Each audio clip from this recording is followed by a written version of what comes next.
Ako ay Pilipino sa isip at sa gawa, ngunit bakit mga pinuno puro lamang salita? Isang gobyerno na kaisik mura. Street children. Sila ang mga bata na imbes na nasa paaralan at nag-aaral, ay nasa lansangan at nangihingi ng pera o pagkain, nakikipagsabayan sa mga matutuling na sasakyan, nagtatrabaho para mabuhay, at tinitiis ang gutom pag di sinuwerte sa buong araw. Sa paligid ng UST makikita ang ilan sa kanila. Bakit nga ba may mga batang nagbamarat ng buto para mabuhay? Marami ang dahilan. Isa ang paglobo ng populasyon. Maraming mag-asawang hirap na pagkasyay ng maliit na sahod para sa pang-araw-araw ng pangangailangan.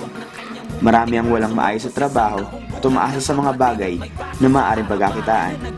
Kahit gaano kaliit ang kita, basta may pambili na pagkain ay sapat na.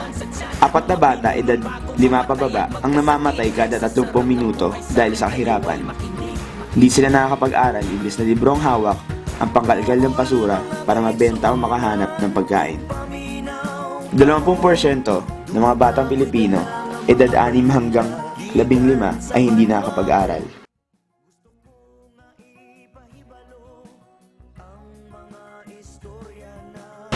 Anong pangalan mo? Eh, yung kapatid mo? Ilang taon na kayo? Yes, siya. 9 siya kasi. Anong ginagawa niyo? Anong ginagawa niyo araw-araw? Ganun? Saan ba kayo nakatira? Sa bangketa lang po kami nakatira, wala po kami bahay. Hindi mo alam kung saan kayo nagsimula. Kung wala kayong permanenteng tirahan doon. Probinsya, ganun? Probinsya po kami kayo sa province, di kami umuwi. Nandun yung magulang niyo? Opo. Eh, ba't nandito kayo? Iniwang ko. Ba't kayo nandito? Diyan po papa ko sa mama ko, nandito lang po sa lola ko. Eh, ba't nandito kayo? Sila po namin yung mga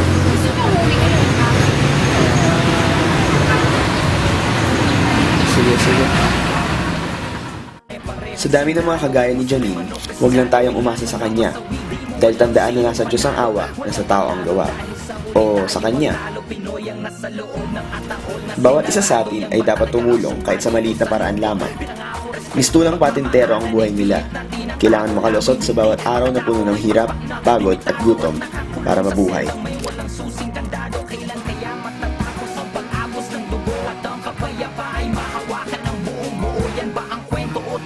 Napilit na humahawi sa bawat taong bahagi ng watawat na